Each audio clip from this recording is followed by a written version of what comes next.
Assalamualaikum, selamat datang buat teman-teman yang baru saja bergabung. Jangan lupa klik subscribe, agar kalian tidak ketinggalan informasi bansos dari channel ini. Buat teman-teman yang sudah subscribe dan like video ini, saya ucapkan terima kasih. Semoga kalian sehat selalu, dan dilancarkan rezekinya. Amin ya robbal alamin. Assalamualaikum warahmatullahi wabarakatuh. Selamat siang, salam sejahtera untuk kita semua. Menjamin tersedianya pelayanan kesehatan bagi seluruh rakyat Indonesia, peningkatan BPJS Kesehatan dan penyediaan obat untuk rakyat. Khusus yang nomor 7 ini adalah kaitannya dengan BPJS Kesehatan, karena Kementerian Sosial itu menandatangani penerima bantuan iuran untuk BPJS yang dibayarkan oleh Kementerian Kesehatan.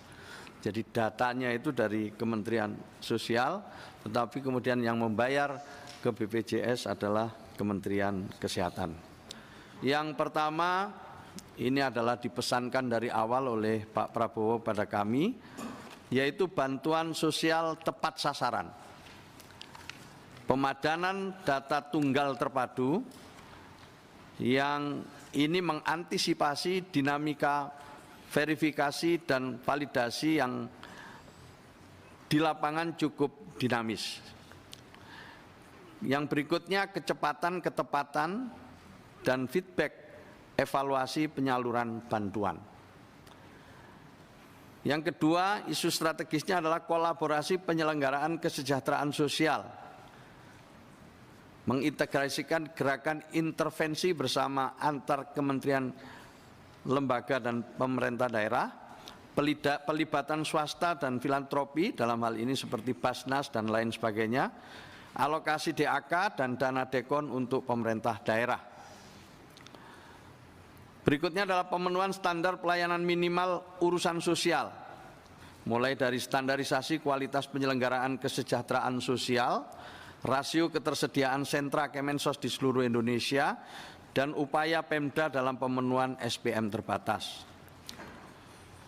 Isu strategis yang keempat adalah ketergantungan penerima bansos. Belakangan ini kita lihat ada rendahnya graduasi yang terentaskan dari kerentanan dan munculnya fenomena demotivasi akibat menikmati bantuan sosial. Kemudian yang terakhir adalah ketidakpastian masa depan atau usia harapan hidup yang terus meningkat, di mana jumlah penduduk usia lanjut terus membesar. Kemudian juga ada fenomena kelas menengah yang turun kelas, dan diperlukannya perlindungan sosial adaptif terhadap kejadian bencana. Nah, Bapak Ibu sekalian, selanjutnya adalah inilah ruang kerja Kementerian Sosial, menghadirkan kesejahteraan sosial sepanjang hayat yang berkelanjutan dan berkeadilan untuk mewujudkan Indonesia maju menuju Indonesia emas tahun 2045. Perlindungan yang dimaksud merupakan pendekatan holistik yang menjamin kesejahteraan setiap individu dari lahir hingga meninggal, minal mahdi ilal lahdi.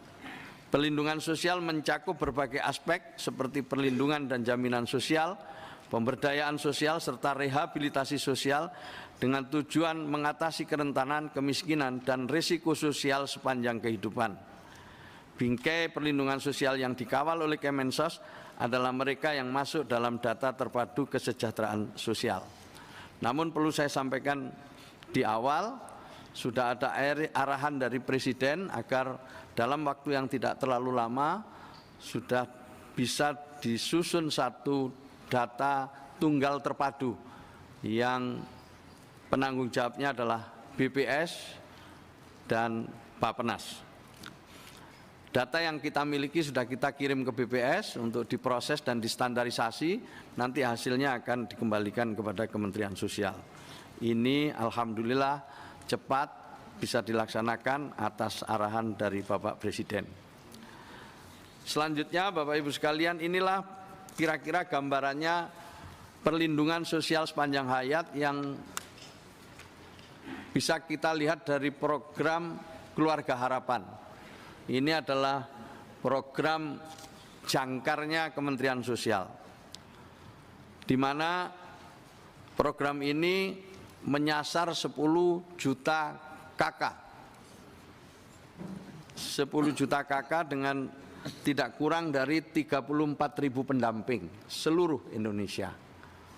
Nanti Bapak Ibu para anggota Komisi 8 bisa melihat di lapangan lebih jauh tentang program ini yang tentu ke depan kita ingin lebih terukur, kemudian lebih solid pelaksanaannya di lapangan.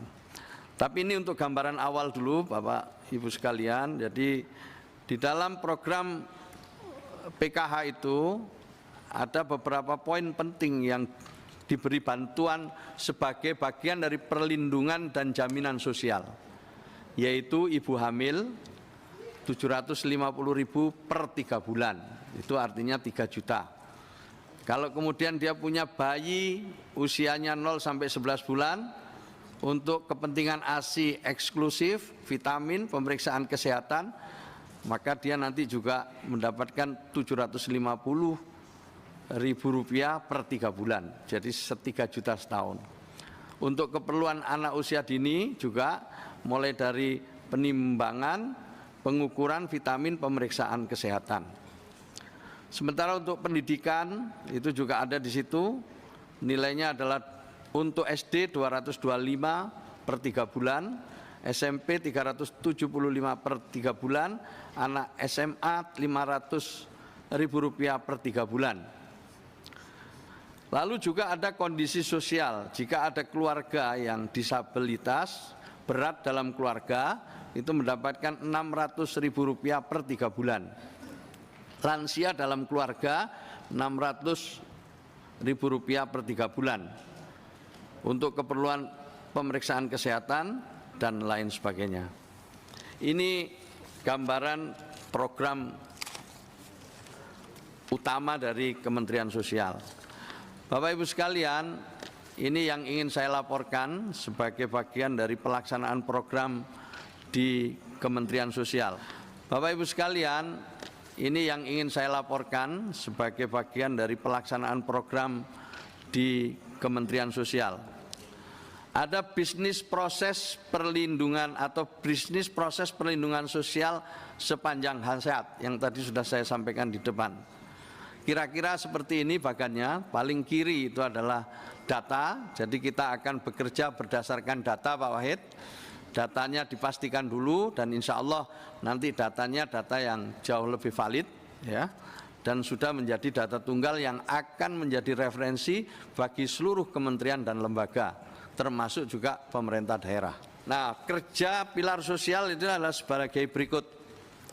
Yang pertama, di hulu mereka memastikan data input, ya nanti kalau namanya ganti ya tentu kita ganti namanya data. Kalau yang sekarang ini data terpadu kesejahteraan sosial, ada kemungkinan nanti data tunggal sosial ekonomi. Nanti namanya kita tunggu, sesuai dengan kriteria dan profil data yang dibutuhkan. Jadi kita ingin para pilar sosial ini ikut memastikan itu pada saatnya nanti. Memastikan penyaluran bansos tepat sasaran, memastikan hadir dalam keadaan darurat atau bencana, memastikan pemulihan fungsi sosial. Sementara kerja hilirnya adalah mengawal program pemberdayaan berjalan dan memastikan target graduasi tercapai. Inilah yang nanti kami ingin diskusi dengan para anggota Komisi 8 tentang target graduasi ini. Nanti coba kita lihat di lapangan, kita diskusikan, kemudian target graduasinya berapa keluarga setiap tahunnya, sehingga kita nanti bisa melihat hasilnya secara kuantitas maupun kualitas, secara kuantitatif maupun kualitatif. Inilah realisasi bansos kita, program sembako 45,1 triliun untuk 18,8 juta KPM. Keluarga penerima manfaat, realisasinya 33,6 triliun yang sudah dicairkan. Program PKH itu 28,7 triliun pagunya untuk 10 juta KPM, realisasinya 21,1 triliun. Nah, sebentar lagi insya Allah ini ya, dalam bulan ini mungkin penyerapannya sudah di atas 90%.